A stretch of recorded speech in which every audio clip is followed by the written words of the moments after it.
पत्रिकेतील भाव आणि गीतेतील अध्याय. नमस्कार, मी ॲस्ट्रोगुरू डॉक्टर ज्योती जोशी सर्व ज्योतिषप्रेमी व अभ्यासकांचं आजच्या भागात मनपूर्वक स्वागत करते. आपण भगवद्गीता आणि ग्रहयोग ही अत्यंत नाविन्यपूर्ण अशी मालिका चालवत आहोत. गीता आणि ग्रहयोग याचा संबंध स्पष्ट करणारी माहिती तुम्ही याआधी कुठेही ऐकलेली नसेल किंवा वाचलेली देखील नसेल. मात्र या दोघांचा खूप जवळचा संबंध आहे. ग्रहांचं कारकत्व स्पष्ट करणारं खूप मोठं ज्ञान भगवद्गीतेमध्ये आहे, जे आपण या मालिकेत ज्योतिषप्रेमींसमोर मांडण्याचा प्रयत्न करीत आहोत. त्यात आज आपण पत्रिकेतील भाव आणि गीतेतील अध्याय या विषयाचा सविस्तर अभ्यास करणार आहोत. त्यामुळे आजचा भाग आणि ही संपूर्ण मालिका शेवटपर्यंत बघायला विसरू नका. त्यातून तुम्हाला नवीन शास्त्रीय माहिती नक्कीच ऐकायला मिळेल. तुमच्या जीवनात सकारात्मक परिणाम नक्कीच घडून येतील. तसंच ही माहिती तुम्हाला आवडल्यास व्हिडिओला शेअर देखील नक्की करा, जेणेकरून ती इतरांपर्यंत पोहोचू शकेल.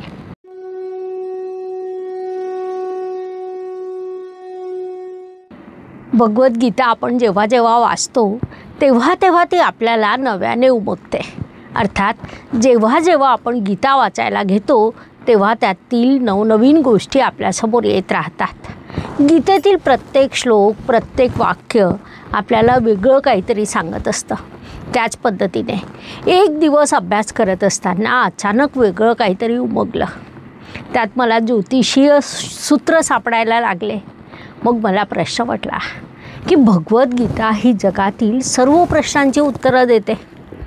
असा कोणताही प्रश्न नाही की ज्याचं उत्तर तुम्हाला गीतेतून प्राप्त होणार नाही.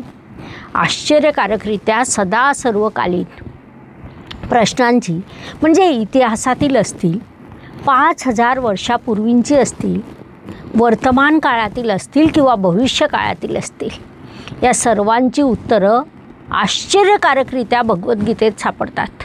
अशी ही भगवद्गीता साक्षात ईश्वराने, भगवान श्रीकृष्णाने सांगितलेली आहे. एवढे सर्व विषय भगवद्गीतेमध्ये असताना वेदांचं अंग व त्यामध्ये डोळे म्हणून आपलं ज्योतिषशास्त्र ओळखलं जातं. त्याचा निश्चित सहभाग गीतेमध्ये असला पाहिजे हे मला जाणवलं. किंबहुना भगवद्गीता वाचत असताना एक दिवस अचानक ती नव्याने उलगडत गेली. मग मला असं वाटलं की हो, आपण या विषयाचा अधिक सखोल अभ्यास करून तो सर्वांपर्यंत पोचायला हवा. गंमत म्हणजे भगवान श्रीकृष्ण जेव्हा गीता सांगत होते तेव्हा तिथे एक सूक्ष्म कॅमेरा लागलेला होता. त्या कॅमेऱ्यातून संजय ती घटना पाहत होते. म्हणून ती घटना, ते ज्ञान आपल्यापर्यंत पोहोचू शकलं. किंवा भगवंतांनीच केलेली ती योजना देखील असू शकते. आपण अर्जुनाला जे काही मार्गदर्शन करणार आहोत ते येणाऱ्या काळात, विशेषतः कलियुगात त्याची सर्वात जास्त गरज असेल. म्हणून ते तिथपर्यंत पोचायला हवं, म्हणून स्वतः भगवंतांनीच केलेली ती योजना असावी. या पद्धतीने गीतेचा काही विभाग माझ्यासमोर नव्याने उलगडत गेला. मला गीता समजली असा सांगण्याचा मूर्खपणा मी नक्कीच करणार नाही. कारण गीता ही कधीच कुणालाही परिपूर्णपणे समजू शकत नाही. प्रत्येक वेळी नवीन अर्थ तेथून येत असतो. भगवद्गीता आत्म्याचं सत्य सांगते आणि ज्योतिषशास्त्र कर्माचं उत्तर सांगतं. भगवान श्रीकृष्ण गीतेत सांगतात, न जायते म्रियते वा कदाचित. अर्थात आत्मा हा कधी ना जन्मतो ना कधी मरतो. तो अमर आहे. परंतु आत्मा जेव्हा या भूतलावर येतो तेव्हा त्याच्यासोबत एक अदृश्य असं गाठोडं असतं. ते त्याच्या जन्मोजन्मीच्या कर्माचं असतं. त्या गाठोड्यात संपूर्ण लेखाजोखा लिहिलेला असतो. ती जन्मपत्रिका बालक आपल्यासोबत घेऊन येतो. त्या जन्मपत्रिकेत त्या बालकाच्या पूर्वजन्माचा नकाशा असतो, जो ग्रहांद्वारे मांडलेला असतो. म्हणूनच जन्माच्या आधी केलेल्या कर्माचा ठसा पत्रिकेत उमटतो. विशेष बाब म्हणजे ज्योतिष हे त्या कर्माचं प्रतिबिंब असतं, चेहरा असतो. आत्मा जरी अमर असला तरी त्या कर्माला ग्रहांना उत्तर द्यावं लागतं. थोडक्यात सांगायचं झाल्यास गीता आत्म्याचं सत्य सांगतं, तर ज्योतिष त्या आत्म्याने केलेल्या कर्माचं उत्तर आपल्यापर्यंत पोहोचवत असतं. दोघेजण आपापल्या पद्धतीने स्वतःकडे पाहायला शिकवतात. म्हणूनच जन्मपत्रिकेला आपल्या आयुष्याचा आरसा असं म्हटलं जातं. हा आरसा फक्त या जन्मासाठी असतो, या शरीरासाठी असतो. मग ते शरीर एक दिवस नाश पावतं. तो आत्मा पुढे जातो, त्याच्यासोबत जातात ते त्याचे ग्रहयोग. आपल्या पत्रिकेतील द्वादश स्थान, ज्याला आपण व्ययस्थान देखील म्हणतो, शेवटचं घर म्हणजे पुढील जन्माचं ते दार असतं. कारण त्यानंतर येणारं पहिलं घर हे तुमचं व्यक्तिमत्व असतं. इथे केवळ व्यय म्हणजे खर्च नसतो, लांबचे प्रवास देखील इथून बघितले जातात. आता लांबचे प्रवास म्हणजे केवळ परदेश गमन नसतं, तर दूर दूरचे ते प्रवास असतात किंवा जन्मोजन्मीचे ते प्रवास असतात. त्यामुळे शेवटचं घर हे पुढील जन्माचं दार असतं. आणि म्हणूनच ज्योतिषी कधीकधी व्ययस्थानाला अंत न मानता पुढील जन्माचा प्रारंभ बिंदू देखील मानतात. किंवा पत्रिकेतील प्रथम भाव म्हणजे तुमचं शरीर, स्वभाव, तुमचा स्वधर्म होय. गीतेच्या दुसऱ्या अध्यायात त्याचं वर्णन करण्यात आलेलं आहे. ते म्हणजे आत्मा, स्वतःचं ज्ञान आणि त्या आत्म्याला अमर सांगण्यात आलेलं आहे. त्यानंतर पत्रिकेतील द्वितीय स्थान हे धन स्थान म्हणून ओळखलं जातं. धन, कुटुंब, वाणी या सर्व गोष्टी आपण तेथून बघत असतो. त्या स्थानाचा संबंध गीतेतील 6व्या अध्यायाशी येतो. त्यात ध्यान योग दिलेला आहे. त्याचा संतुलित जीवन, संतुलित वाणी आणि संयमित इच्छाशक्ती याचं वर्णन करण्यात आलेलं आहे.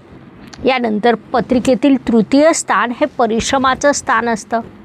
तेथून प्रयत्न बघितले जातात, धाडस बघितलं जातं, पराक्रम बघितला जातो, भावंड बघितले जातात. त्या स्थानाचा संबंध भगवद्गीतेतील 3ऱ्या अध्यायाशी आहे. त्यात कर्मयोग दिलेला आहे. येथे कर्मयोग आणि आत्मविश्वास बघितला जातो.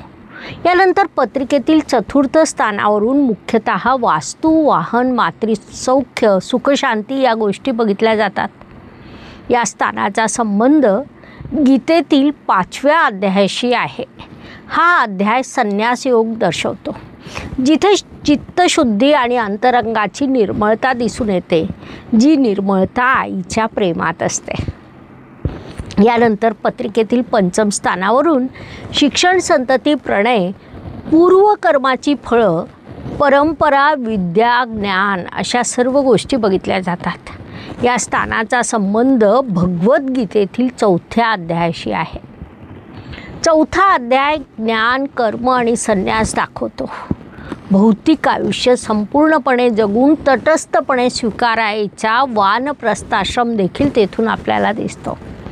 त्यानंतर पत्रिकेतील 6ष्ठ स्थानावरून आरोग्य, कर्ज, रोग, शत्रू, दुःखाचा स्वीकार करून त्यातून मुक्ती कशी प्राप्त करावी या सर्व गोष्टी बघितल्या जातात. या स्थानाचा संबंध भगवद्गीतेतील 18व्या अध्यायाशी आहे. संन्यास व मोक्ष कसा प्राप्त करायचा हे त्यातून आपल्याला शिकायला मिळतं. दुःख येणार आहे ते येतील, जातीलही. त्याचा स्वीकार करून तटस्थ होऊन मुक्तीचा मार्ग कसा स्वीकारावा हे ज्ञान आपल्याला गीतेच्या 18व्या अध्यायातून शिकायला मिळतं.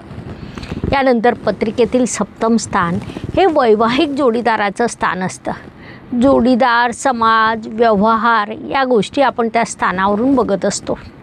त्या स्थानाचा संबंध भगवद्गीतेतील 7व्या अध्यायाशी आहे. हा अध्याय आपल्याला ज्ञान, विज्ञान शिकवतो, समत्व बुद्धी शिकवतो. त्याही पलीकडे जाऊन नातेसंबंधामागील समर्पण आणि त्याचं महत्त्व आपल्याला 7व्या अध्यायातून शिकायला मिळतं. यानंतर पत्रिकेतील 8म स्थानाला मृत्यूस्थान असं म्हटलं जातं. मृत्यू, गूढता या गोष्टी आपल्याला त्यावरून कळतात. या स्थानाचा संबंध गीतेतील 8व्या अध्यायाशी येतो. त्यात अक्षर ब्रह्मयोग दिलेला आहे. त्यात मृत्यू पश्चात जीवन, आठवणीचं महत्त्व हे सांगितलेलं आहे. यानंतर पत्रिकेतील 9म स्थानाला भाग्यस्थान म्हटलं जातं. तेथून धर्म, गुरु, भाग्य या गोष्टी कळतात. या स्थानाचा संबंध गीतेतील 9व्या अध्यायाशी येतो. गीतेतील 9वा अध्याय हा राजविद्या योग आहे, जिथे ईश्वर प्राप्तीचा मार्ग स्पष्ट होतो. यानंतर पत्रिकेतील 10म स्थान हे कर्मस्थान असतं. येथून कर्म, व्यवसाय आणि यश बघितलं जातं. या स्थानाचा संबंध गीतेतील 10व्या अध्यायाशी येतो. 10वा अध्याय हा विभूती योग दाखवतो, जिथे कर्मातून भगवंतांचं दर्शन प्राप्त होतं. त्यानंतर पत्रिकेतील एकादश स्थान हे लाभस्थान म्हणून ओळखलं जातं. त्याला इच्छापूर्तीचं स्थान देखील म्हटलं जातं. या स्थानाचा संबंध गीतेतील 11व्या अध्यायाशी येतो. 11वा अध्याय हा विश्वरूपाचं दर्शन देतो. भगवंताचं विश्वरूप तो दाखवतो की जे सर्वत्र असलेली उपलब्धता आहे, ज्याच्या पलीकडे कोणतीही इच्छा असू शकत नाही. त्यानंतर पत्रिकेतील 12 स्थान हे व्ययस्थान असतं. या स्थानावरून व्यय, मोक्ष, परमार्थ या गोष्टी बघितल्या जातात. या स्थानाचा संबंध गीतेतील 12व्या आणि 18व्या अध्यायाशी येतो. गीतेतील 12व्या अध्यायातून भक्तियोग तर 18व्या अध्यायातून निष्कामता दिसते, त्याग, विरक्ती दिसते. भक्तीचा सर्वोच्च टप्पा सापडतो तो 12व्या अध्यायामध्ये. थोडक्यात पत्रिकेतील भाव आणि गीतेचा अध्याय यामध्ये मला एक साम्यता आढळून आली. विशेष बाब म्हणजे पत्रिकेतील एकूण 12 भागांपैकी तृतीय, सप्तम, अष्टम, नवम, दशम, एकादश आणि व्यय अशा 7 भावांचा अर्थ व महत्त्व भगवद्गीतेच्या त्याच क्रमाच्या अध्यायांमध्ये दिलेलं आहे. म्हणजे 3ऱ्या भावाचं महत्त्व 3ऱ्या अध्यायात, 7व्या भावाचं महत्त्व 7व्या अध्यायात, 8व्या भावाचं महत्त्व 8व्या अध्यायात. अशा पद्धतीने 9व्या, 10व्या, 11व्या आणि 12व्या भावाचं महत्त्व त्या अध्यायामध्ये दिलेलं आहे. कदाचित गीतेतून मला मिळू शकलेलं ज्ञान एवढंच असेल. याच्या पुढे जाऊन अधिक सखोल असू शकतं, मात्र ती संपूर्ण सखोलता आपल्याला कदाचित पहिल्यांदा वाचनातून समजत नाही किंवा एका वाचनातून समजत नाही. 12 पैकी 7 भाव आणि 7 अध्याय हे शब्दशः पुरावे आहेत. त्यामुळे गीता आपल्याला ज्योतिषशास्त्र समजण्यासाठी देखील आहे असं मला तीव्रतेने वाटलं आणि तेच सांगण्याचा मी इथे प्रयत्न केला आहे. ही सर्व शास्त्रीय माहिती तुमच्या मनाला पटते का? यावरील तुमचे विचार कमेंट सेक्शनमध्ये अवश्य लिहा. गीतेचा अभ्यास करीत असताना विशिष्ट ग्रहयोगाचं देखील तिथे विश्लेषण केलेलं मला लक्षात आलं. त्या दृष्टीने देखील आपण मांडणी करीत आहोत. भगवद्गीता आणि ग्रहयोग ही मालिकाच आपण त्यासाठी चालवली आहे. शनिदेव आणि कर्मयोग या विषयावरील व्हिडिओ आपण याच चॅनलवर दिलेला आहे. तुम्ही तो पाहिला असेल तर तुम्हाला नेमकं काय वाटलं ते कमेंट सेक्शनमध्ये लिहायला विसरू नका, कारण तो सर्व संशोधनाचा भाग आहे. संशोधन हे एकट्या व्यक्तीने करायचं नसतं, त्यासाठी इतरांची मदत लागतेच. तो एक सामूहिक प्रयत्न असतो. आपण मंगळ ग्रह आणि युद्धयोग हा विभाग देखील दिलेला आहे. पुढील एक विभाग देण्याचा प्रयत्न मी करीत आहे. या संशोधनात सर्व ज्योतिषप्रेमींच्या कमेंट महत्त्वपूर्ण ठरतील, म्हणून कमेंट नक्की करा. धन्यवाद. शुभम भवतु. जय ज्योतिष. नमस्कार. शास्त्राचा अभ्यास करण्यासाठी माझी मराठीतून 11, हिंदीतून 2 अशी पुस्तकं प्रकाशित झाली आहे. विशेष बाब म्हणजे मी स्वतः संशोधित केलेली ज्योती जोशी पद्धती अर्थात जे पद्धती या विषयावर स्वतंत्र ग्रंथ उपलब्ध आहे, त्याचा देखील लाभ घ्यावा. यूट्यूबची कार्यप्रणाली ही मुख्यतः लाईक, शेअर आणि सबस्क्राईबवर चालते. Please like, share and subscribe the channel. धन्यवाद. शुभम भवतु. जय ज्योतिष.